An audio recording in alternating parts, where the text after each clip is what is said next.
എന്നെ കാണാൻ വന്നത്. ഞാൻ കാര്യങ്ങളൊക്കെ പറഞ്ഞു. അതുപോലെയാണോ നിന്റെ കാര്യം?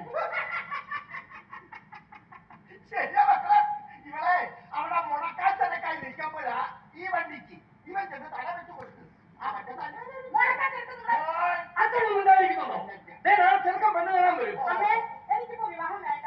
അച്ഛാ അവരോട് വേണ്ടാന്ന് വിളിച്ചു പറ. അങ്ങനെ പറയാൻ പറ്റില്ല. ഞാൻ അവർക്ക് വാക്ക് കൊടുത്തല്ലേ. അച്ഛൻ എന്നോട് ഇഷ്ടമാണോ വാക്ക് കൊടുത്തത്? അതെ, നിന്നോട് ചോദിച്ചില്ല.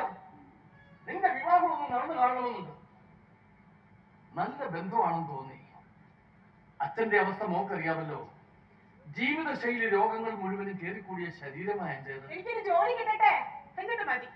അതുവരെ എന്നെ നിർബന്ധിക്കേണ്ട ആരും.